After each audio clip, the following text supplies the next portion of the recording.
Baik Pak Rudi dan teman-teman sekalian, saat ini saya akan mempresentasikan topik Designing Organizational Structure dengan mengambil studi kasus Ford Motor Company yang berfokus pada produk Ford Blue dan Ford Model E. Nah, Ford Motor Company didirikan pada tahun 1903 oleh Henry Ford di Dearborn, Michigan, Amerika Serikat. Ford merupakan salah satu produsen otomotif multinasional terbesar di dunia. Nah, saat ini produk utama Ford dibagi menjadi 3 lini besar. Pertama, Ford Blue yang fokus pada kendaraan bermesin bensin atau ICE. Kedua, Ford Model E yang mengembangkan kendaraan listrik. Dan ketiga, Ford Pro yang melayani kendaraan komersial. Nah, selain itu, Ford juga memiliki brand premium yaitu Lincoln. Nah, perusahaan ini mempekerjakan sekitar 171.000 karyawan di seluruh dunia menurut data tahun 2024 dan visi dan misinya adalah to help build a better world where every person is free to move and pursue their dreams. Nah, saat ini fokus utama Ford adalah bertransformasi menuju elektrifikasi kendaraan, digitalisasi sistem, dan sustainability atau keberlanjutan untuk tetap relevan di era transisi industri otomotif. Di slide ini kita bisa melihat struktur organisasi Ford Company, yaitu dapat dilihat struktur eksekutif Ford Motor Company. Di bagian paling atas ada Executive Chair yaitu William Clay Ford Jr. dan diikuti presiden dan CEO-nya yaitu Jim Farley.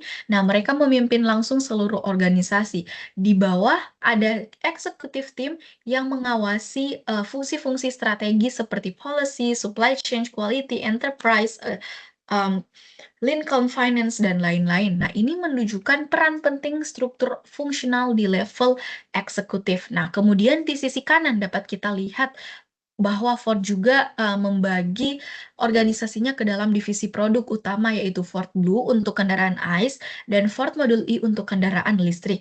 Nah, jadi struktur ini itu menggabungkan dua hal sekaligus, executive functional roles di level atas dan divisional structure berbasis produk di level operasionalnya. Nah, kombinasi ini membantu Ford menjaga efisiensi sekaligus mendorong inovasi.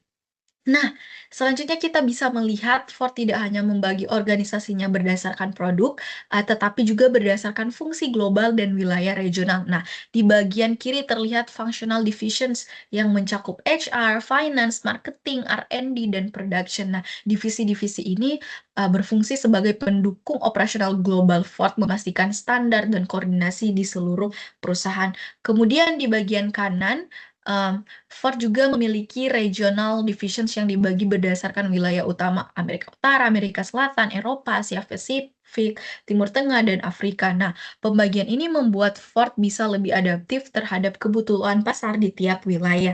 Nah, dari struktur ini kita bisa simpulkan bahwa Ford menggunakan hybrid structure, yaitu kombinasi antara divisional atau produk, fungsional dukungan global, dan regional atau pasar. Nah, dengan cara ini, Ford mampu menjaga efisiensi operasional sekaligus tetap fleksibel untuk memenuhi kebutuhan pasar global.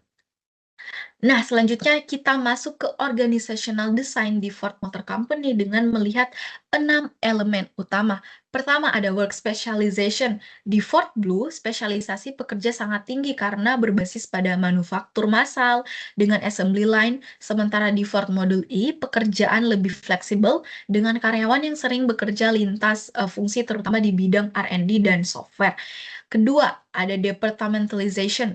Ford membagi organisasinya ke dalam 3 dimensi berdasarkan produk yaitu Ford Blue, Model E, dan Pro. Berdasarkan fungsi ada engineer, finance, HR, marketing, nah serta berdasarkan geografis atau wilayah regional misalnya Amerika, Eropa, Asia Pasifik, Timur Tengah, dan Afrika.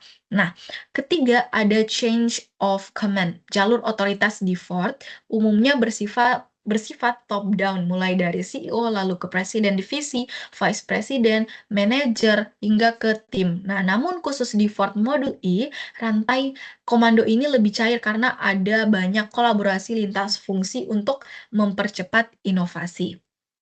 Nah, keempat, span of control. Pada Ford Blue, rentang kendali relatif sempit karena ada lebih banyak level manajerial untuk menjaga kontrol yang ketat.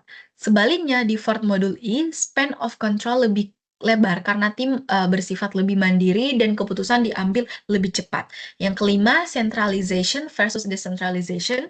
Ford Blue lebih terpusat di mana keputusan strategis dibuat oleh manajemen puncak. Sementara itu, Ford Model E lebih desentralisasi karena manajer proyek dan tim inovasi diberikan kewenangan untuk mengambil keputusan sendiri. Nah, dan terakhir, formalization. Pada Ford Blue, tingkat formalisasi tinggi dengan SOP yang ketat serta standar manufaktur global, sedangkan di Ford Model E, formalisasi lebih rendah.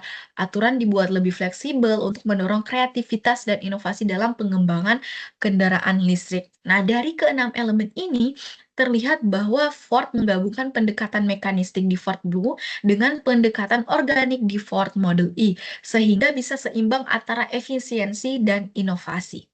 Nah, pada slide ini kita bisa membandingkan dua pendekatan struktur organisasi di Ford, yaitu mekanistik dan organik. Untuk Ford Blue atau ICE Division lebih condong ke mekanistik structure.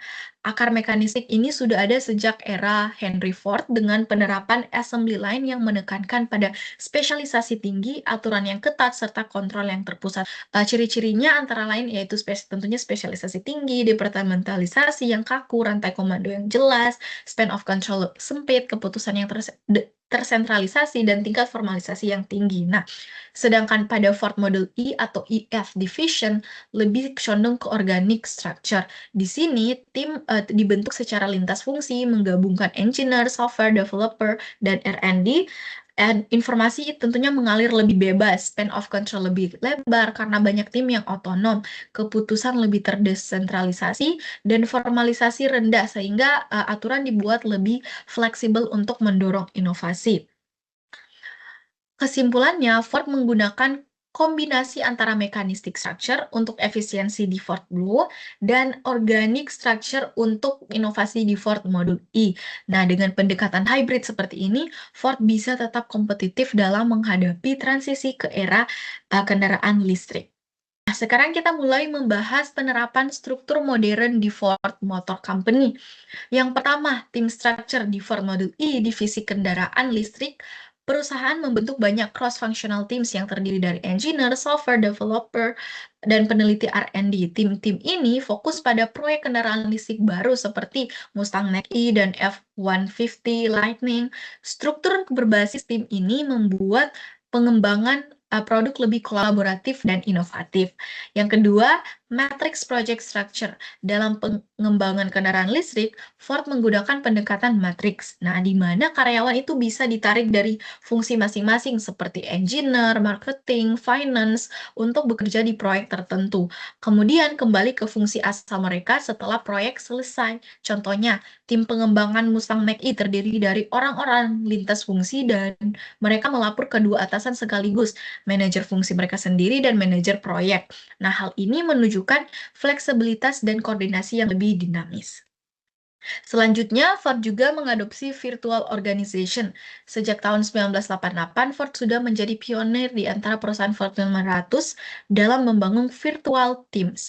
Mereka memanfaatkan teknologi seperti e-room system, instant messaging, IP telephony, dan video conferencing untuk mendukung kolaborasi lintas lokasi. Hal ini menjadikan Ford lebih agile dan boundariesless karena kerjasama bisa berlangsung tanpa batasan fisik. Kemudian, Ford juga menggunakan network structure. Perusahaan ini memiliki jaringan global yang luas, misalnya rantai pasok baterai dari LG dan CATL, komponen kendaraan dari berbagai negara, serta mitra distribusi internasional. Nah, dengan struktur jaringan ini, Ford bisa beroperasi sebagai network organization, berkoordinasi dengan supplier dan partner di seluruh dunia untuk menjaga kelancaran produksi dan distribusi. Nah, dari pembahasan tadi, kita bisa lihat nih bahwa Ford tidak hanya mengandalkan satu bentuk struktur, tetapi justru menggabungkan beberapa struktur modern secara bersamaan. Tim dan matrix structure digunakan untuk mendorong inovasi di kendaraan listrik, terutama melalui Ford Model E.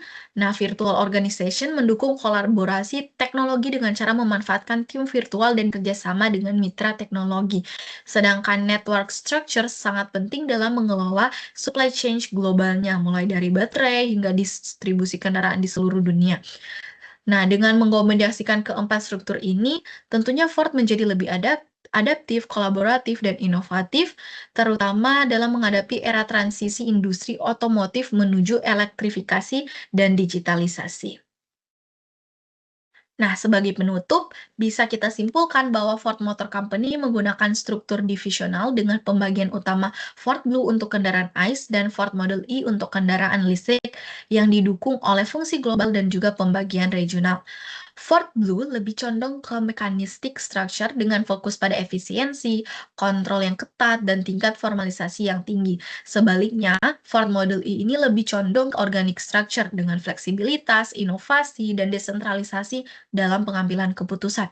Selain itu, Ford juga menerapkan struktur modern seperti tim, matrix, virtual, dan network untuk mendukung inovasi EV, kolaborasi teknologi, dan koordinasi global. Nah, intinya tuh Ford berhasil memadukan mekanistik dan organik ke dalam sebuah hybrid structure.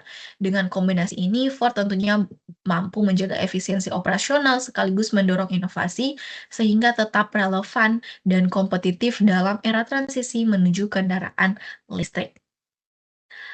Berikut adalah referensi dari saya. Sekian presentasi dari saya ucapkan terima kasih atas perhatiannya.